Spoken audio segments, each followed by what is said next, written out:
In light of Moreno Valley's massive warehouse project, what steps should be taken to mitigate the project's effects on regional traffic and air quality? And Mr. Gardner, you go first. Thank you. That project is still entangled in the courts, as personally I think it ought to be. It will have really significant regional impacts that I don't think were adequately addressed in the environmental document that was prepared for the project. If it is to go forward, I think it's really important that we support the Air Quality Management District and their recently started effort to require cleaner diesel trucks than we have today. We have new technology that is going to help us get closer to a low emission truck. Diesel emission is particularly bad for people because of the fine particulates. And on top of that, we have the traffic impacts that this will create. So we'll see what happens in the courts. Spiegel?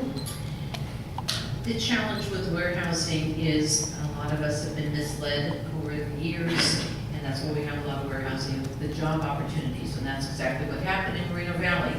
There was false information that was given that there was going to bring all these jobs as a logistics center, and that in fact is not going to be happening, especially with the automation that is occurring. Warehouses also don't bring the tax dollars, so there's minimal benefit.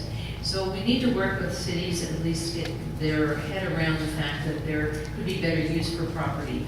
I know we all buy things and want it shipped to us, but the consequences of traffic, we definitely have to maintain the air quality for long term, not for so much us, but for our kids and our grandkids, and that's what it's about. It is not about us today, but our future tomorrow. So we do have to make sure we are due diligence on the air quality, the traffic, which is already at its peak right now. So we have to make sure that when we look at warehousing, that we consider it very carefully. Mr. Martinez?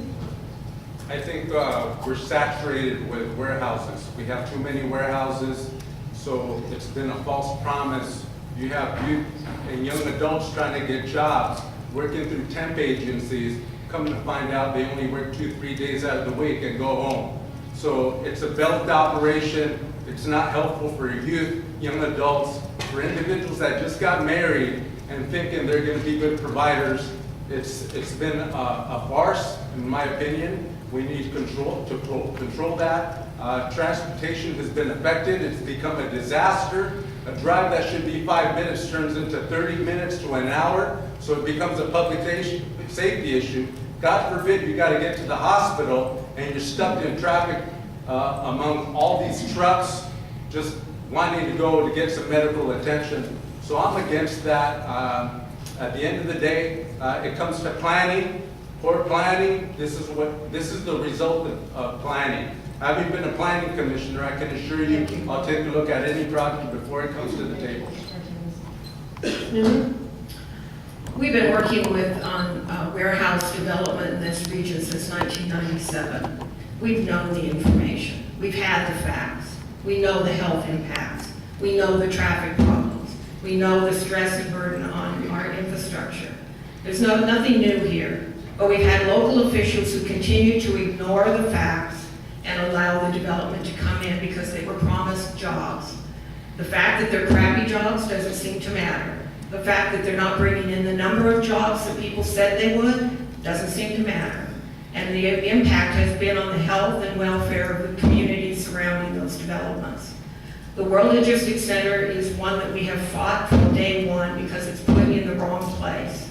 They amended the general plan, which was going to be high-end housing. People who invested in that community based on that promise have had it reneged on them, and now they're facing being in an industrial area.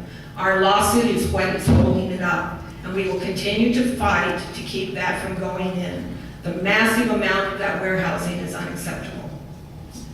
Mr. Linder? Thank you. So when I was in the legislature, I was the vice chairman of the committee, Assembly Committee on Transportation. So one thing about this region is that it is a very transportation reliant region.